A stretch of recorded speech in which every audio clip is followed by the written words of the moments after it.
Hello everyone, ఈరోజు వీడియోలో hotel స్టైల్లో పూరీ కర్రీని ఎలా ప్రిపేర్ చేసుకోవాలో చూపించబోతున్నాను. మన అందరి ఇంట్లో కామన్గా స్పెషల్ డిష్గా చేసుకునే ఒక మంచి బ్రేక్ఫాస్ట్ రెసిపీకి సైడ్ డిష్ని చూపించబోతున్నానండి. ఈ పూరీ కర్రీని బాంబే చట్నీ అని, పూరీ కుర్మా అని కూడా పిలుస్తూ ఉంటారు కదా. ఈ రెసిపీని హోటల్లో తిన్న రుచితోనే ఇంట్లో ఈజీగా సింపుల్ ప్రాసెస్లోనే అలాగే తక్కువ టైంలోనే ఈ కర్రీని ప్రిపేర్ చేసుకోవచ్చు. ఇంకా ఆలస్యం చేయకుండా ఎంతో టేస్టీగా ఉండే ఈ పూరీ కర్రీని ఈజీగా ఎలా ప్రిపేర్ చేసుకోవాలో ఇప్పుడు చూద్దాం. ముందు స్టవ్ మీద ప్యాన్ పెట్టుకొని 2 లేదా 3 టేబుల్ స్పూన్ దాకా ఆయిల్ యాడ్ చేసుకోవాలి. ఆయిల్ కొంచెం వేడయ్యాక 1 స్పూన్ దాకా ఆవాలు, అలాగే 1 స్పూన్ దాకా మినపప్పు, 1 స్పూన్ శనగపప్పు, 1/2 టీ స్పూన్ దాకా జీలకర్ర కూడా యాడ్ చేసుకోవాలి. వీటిని యాడ్ చేసుకున్నాక గ్యాస్ని లో ఫ్లేమ్లో పెట్టుకొని 1 నిమిషం పాటు వీటిని వేయించుకోవాలి.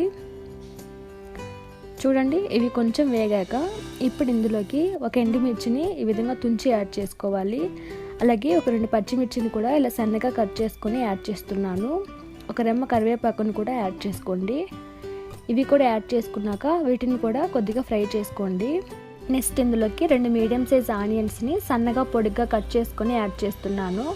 అలాగే 1/4 టీ స్పూన్ దాకా పసుపును కూడా యాడ్ చేసుకొని గ్యాస్ని హై ఫ్లేమ్లో పెట్టుకొని 3 మినిట్స్ దాకా ఆనియన్స్ని ఫ్రై చేసుకోండి. ఒకవేళ మీరు ఆనియన్స్ని మరి ఎక్కువగా ఫ్రై చేశారంటే ఆనియన్స్ అనేవి గుజ్జుగా అయ్యి కూర తినేటప్పుడు అస్సలు బాగుండదు. ఈ విషయం గుర్తుంచుకోండి.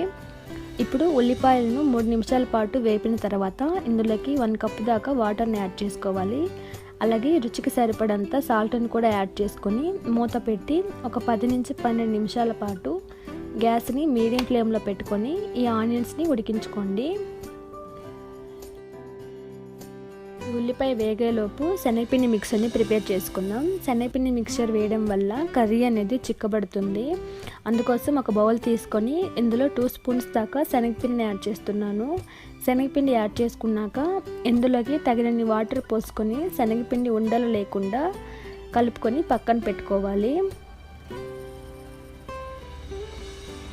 ఈ వాటర్ అనేది మరీ పలుచగా కాకుండా మీడియంగా కలుపుకొని పక్కన పెట్టుకోండి. చూడండి, 10 నిమిషాల తర్వాత ఉల్లిపాయ అనేది ఇలా ట్రాన్స్పరెంట్గా ఉండాలి. పట్టుకుంటే సాఫ్ట్గాను ఉండాలి, అలానే మెత్తగా కూడా ఉడికి ఉండకూడదు. ఇలా ఉంటేనే పర్ఫెక్ట్గా వస్తుంది. ఈ స్టేజ్లో ఉండగానే శనగపిండి మిక్సర్ని పోసి బాగా కలుపుకుంటూ కూరని దగ్గర పడనివ్వండి.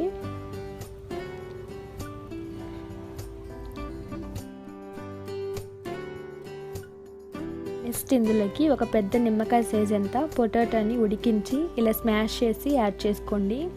ఈ పొటాటో కూడా కూరలో కలిసేలా బాగా మిక్స్ చేసుకోండి. చూడండి, ఈ విధంగా పొటాటో కూడా మిక్స్ చేసుకున్నాక స్టవ్ ఆఫ్ చేసి ఇందులోకి 1 టేబుల్ స్పూన్ దాకా నిమ్మరసాన్ని వేసి కలుపుకోండి. నిమ్మరసం కూడా మరీ ఎక్కువ వేయొద్దు, టేస్ట్ బాగుండదు. ఆలు నిమ్మరసం పూర్తిగా మీ ఆప్షనల్ అండి. ఉంటే యాడ్ చేసుకోండి, లేదంటే లేదు. ఇవి వేస్తే ఒక రుచి, వేయకపోతే ఒక రుచి. ఫైనల్గా మీకు ఎంతో ఇష్టమైన కొత్తిమీరని కూడా వేసి గార్నిష్ చేసుకుంటే పూరీలోకి కర్రీ రెడీ అయింది. ఈ విధంగా నేను చెప్పిన మెజర్మెంట్స్తో కనుక మీరు కర్రీని చేశారంటే పర్ఫెక్ట్గా వస్తుంది. ఏంటి, రెసిపీ నచ్చిందా?